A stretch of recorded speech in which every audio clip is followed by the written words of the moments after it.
Good morning, good morning, good morning, good morning, good morning. Get this little off screen. Boom. Wait a minute. You're not seeing things. You're not seeing things. I am in my office here. You're not seeing things. Yesterday was the first official day of the bunch. You guys, for those who watched it, I appreciate it. Had a lot of views on Facebook, decent amount of views on YouTube. Had a lot of comments. Congratulations. I appreciate it. I appreciate it. But as you can see, I'm not there today. And the reason why, it ties into the news story today. The news story that the fuel shortage has gotten worse. Right? So before we get into it, let me do the usual. Let me pull up my 1 second, guys. All right.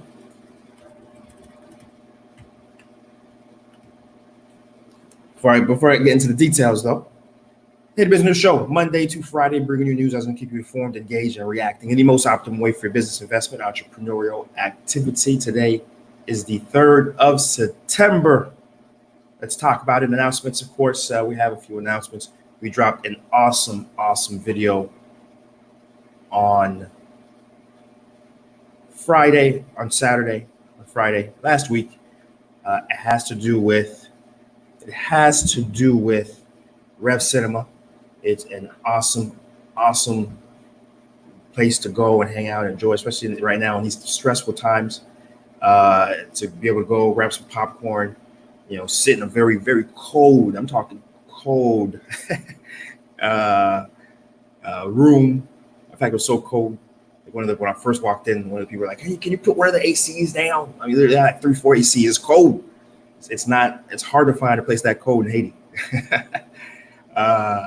So if you haven't seen that video yet, Rev Cinema, it's on my YouTube Seejeanty, YouTube Seejeanty, YouTube Seejeanty.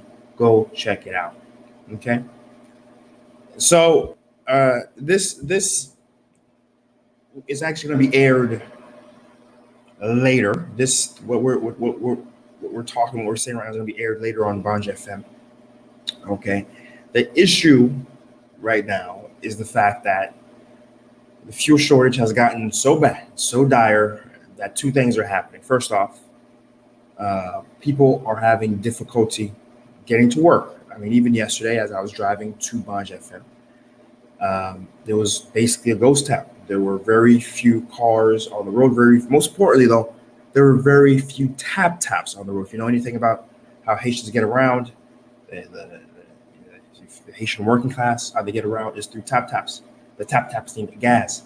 Gas has been in a short supply, right?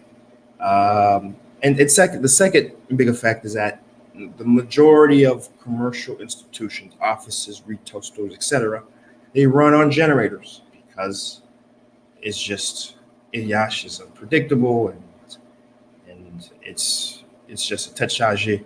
The vast majority run on generators, and these generators utilize fuel, some gasoline, most diesel, and the fuel shortage has been so bad, right, that Banj FM that runs on diesel has been in a situation where, I'm not privy to all the details, to be quite honest with you, but I know gas is a factor and a factor why I'm not here. In addition to, the difficulty of driving there for the staff that's there, in addition to myself. Even me, I'll be quite frank, I have enough fuel in my tank right now, and I've been good. I learned from the last fuel crisis that happened, and I had, 3 jerry cans that hold about 8 gallons each. So my vehicle can hold about 16 gallons of fuel.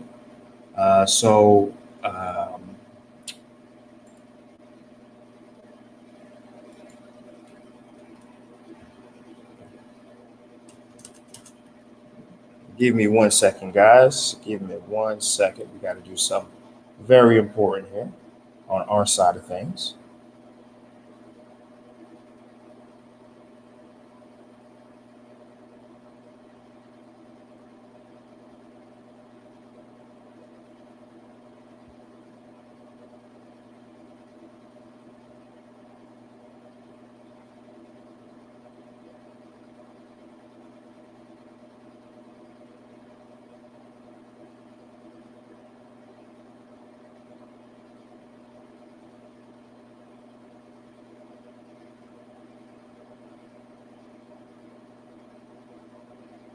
Excuse the silence, guys. We got to take care of something very important.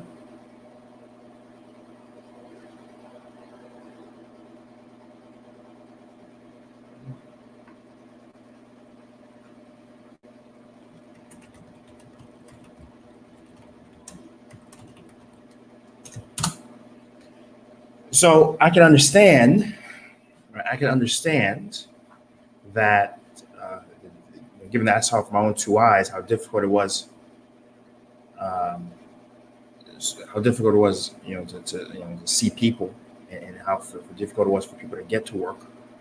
I can certainly understand that, and I kind of saw that there was a very big likelihood that it was going to be difficult, if not today, but certainly tomorrow, to get back to the radio station. But listen, the key word I use for everything I'm doing here in Haiti is consistency. And the show can't stop. And so here we are. We are back in the office. I'm sticking to our usual time, maybe a few minutes behind, something about that, of 6:30 to 7. We're here. We're talking about the news. And okay, give me 1 second. We have some technical difficulties on our side. Let's take a look at something. Let's take a look.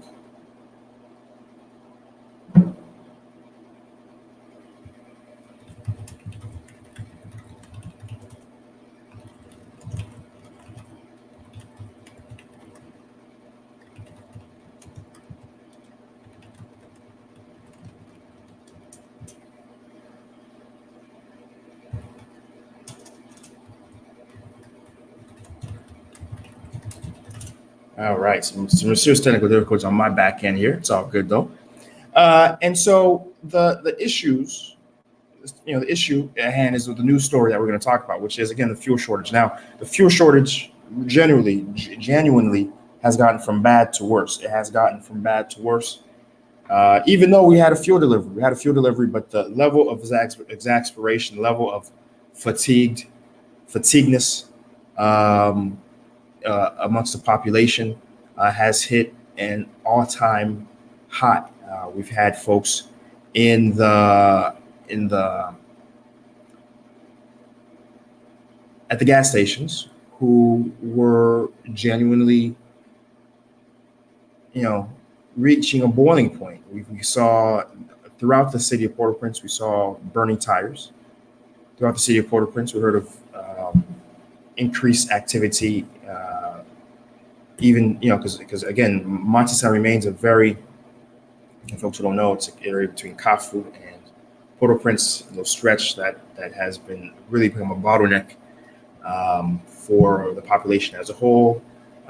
There's a lot of gangs that reside in that area, and they have made it very difficult. And the police in Haiti have had a very difficult time of putting law and order in that particular segment. And yesterday, when the fuel trucks were trying to get out, they were being stopped, they were being harassed, in some cases even shot at, right?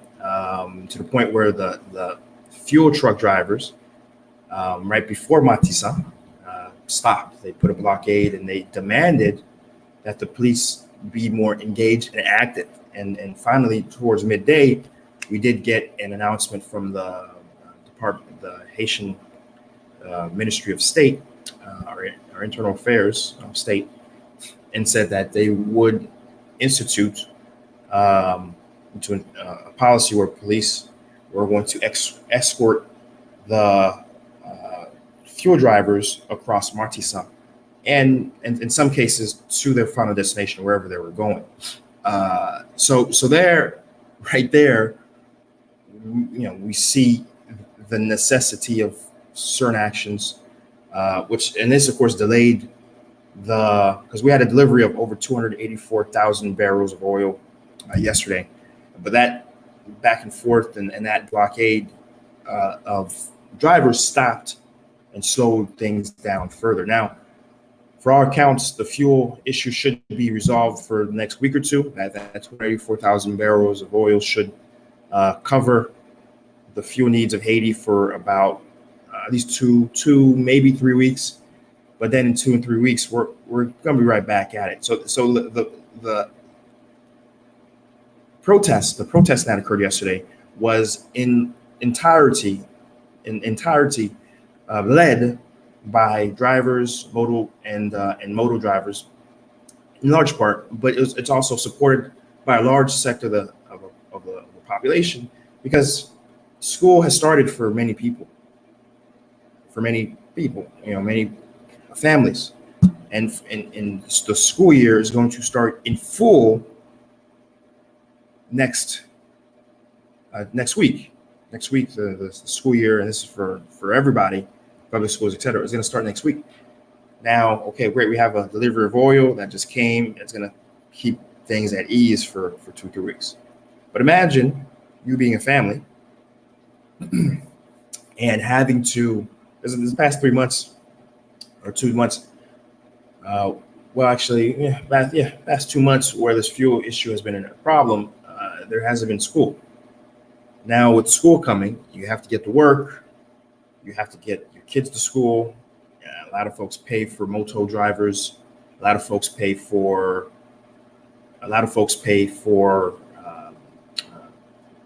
moto drivers to come up to their home and pick up their kids as a form of transportation. And now there's another fuel crisis, right? So, things have generally reached a boiling point that you're seeing it boil over, and the government itself, really is in a situation where they, Jovenel is hanging on by a string. Jovenel is hanging on by an arm, right? And it is imperative for him not to do what's necessary, which is actually increase the price, right? Reduce the subsidy to allow the current private oil distributors who are buying oil directly from the market to charge it at a price that is equal to what they've paid it for at the very least. And so the Haitian government would have less of a burden. But the Haitian government, who's been burnt in the last massive protest last June, is very reluctant, right? And Jovenel, who still doesn't even have a prime minister ratified by the parliament, is very reluctant to make the change, because it's going to be very likely that he's not going to be president anymore. That's just the reality of it, right? But in the meantime, this inactivity, this inaction is affecting the population as a whole. I certainly, I don't know why so many people want to be president. Growing up, every other person who wanted to be, Haitian male that I knew of, they all wanted to be president. I want to go back to Haiti. I want to be president. So far as I've seen historically, and what I'm seeing currently today, I'm seeing that it isn't a good thing. It isn't. There's not enough money in the world to make me the Haitian president. I tell you that right now. It's just not something I feel any sane person should want to be. Forget the fact that given that I probably couldn't, given that I'm a dual citizen, but no, it's a difficult spot to be in for the Haitian population, because we have, the market price right now for gasoline is 224 goud, okay, which is about $2.40. We've talked about this before at the Haitian Business Show. The black market price right now is going closer to 500 good, which is about $5.35. We know next door in the Dominican Republic, the oil price is about $4, 420, right? So the actual price of where we should be right now in Haiti should be somewhere around $5 to $4 is what the actual price should be. But given that, there's an article that came out. We're going to talk about it actually today. Maybe we'll talk about it in greater detail tomorrow, where the inflation has actually increased to 20% month over month. I'm going to say that again. Inflation has increased. And this is inflation on very staple products, food products, increased by 20%.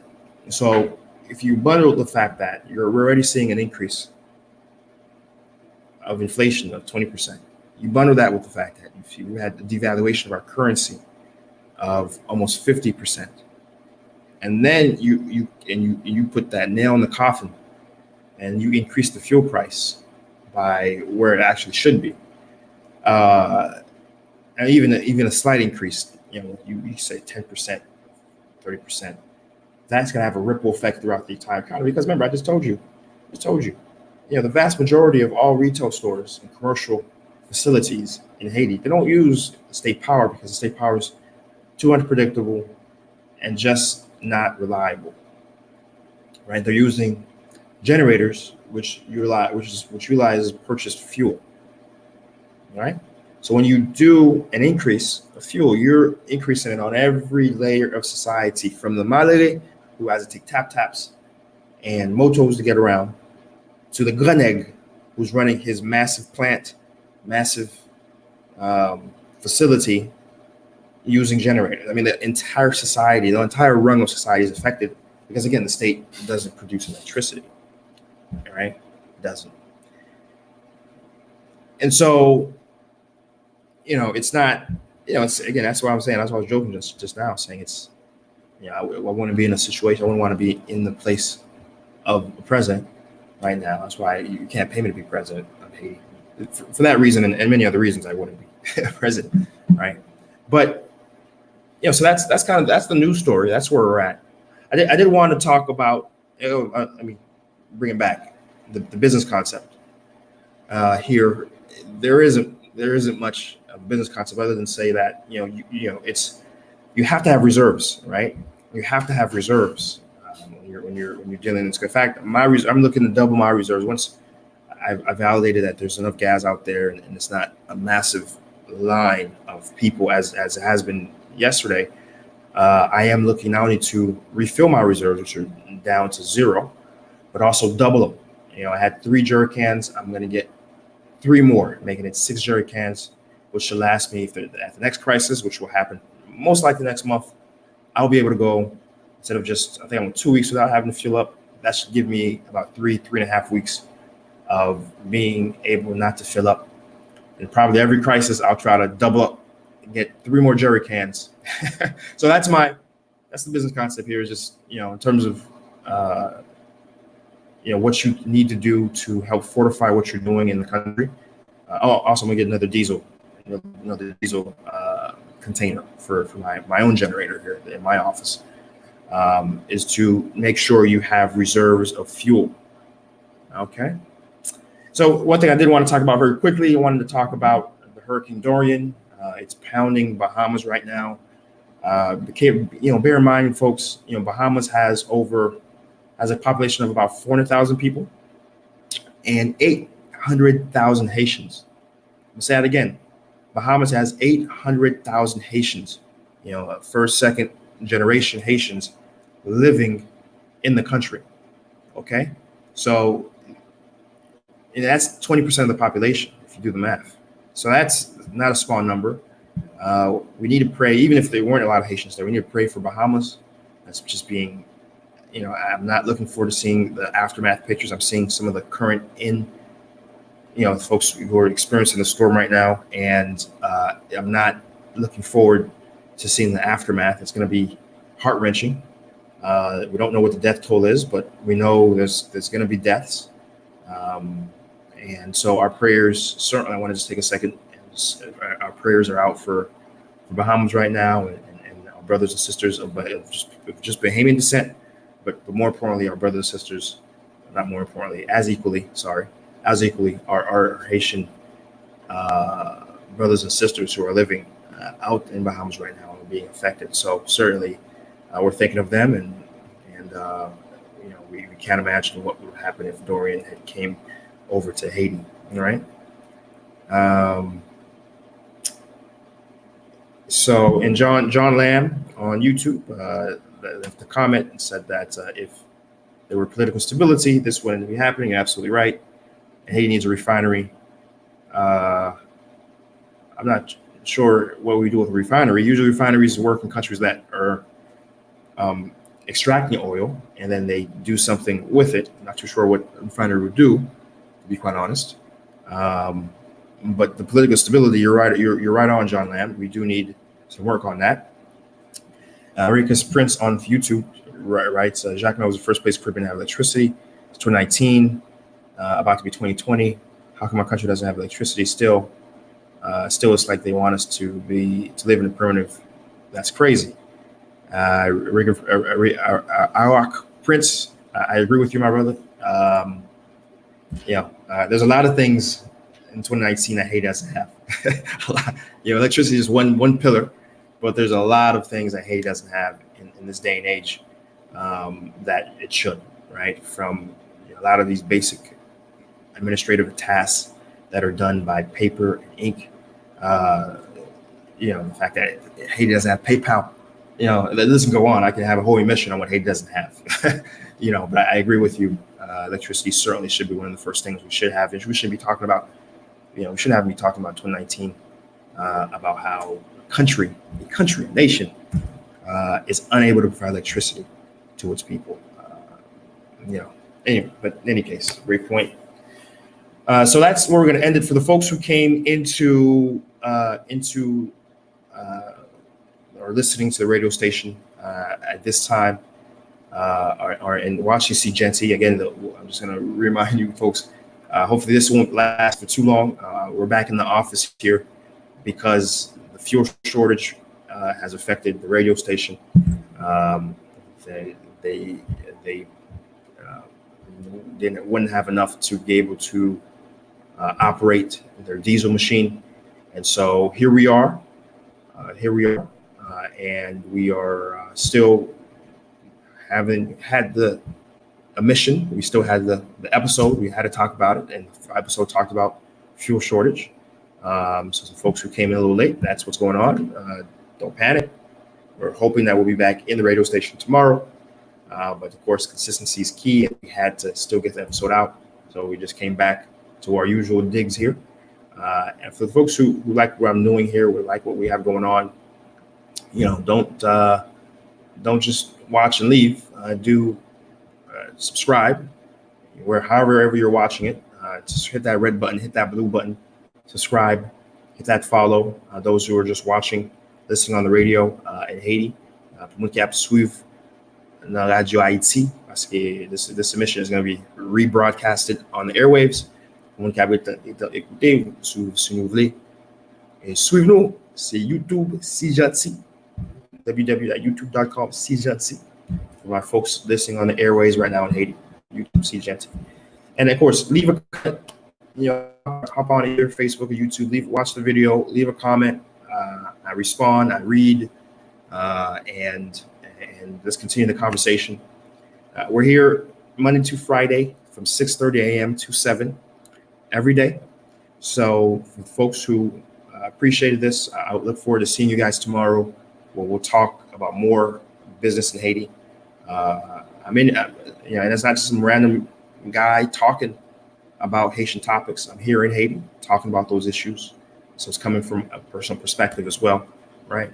And the goal here is to encourage folks to do the one thing that can potentially change this country, which is come invest. It's very difficult to do, which is why we're here to provide guidance. We're here to connect, provide a network for folks to be able to do so, because we know it's a very difficult task. It's much easier to do charity. We know it's much easier to do an NGO. We know, but it's not. But usually, the easiest thing is not usually the right thing. The easiest thing is not usually the correct thing to do. The correct thing to do usually takes a lot more work, a lot more effort, and that's what business and entrepreneurship in Haiti is, and why, amongst many reasons, why it's necessary. So that's where we're going to end the episode. And I want to thank everyone who did watch the stream. We'll be back at it again, guys. We're back at it again. Peace.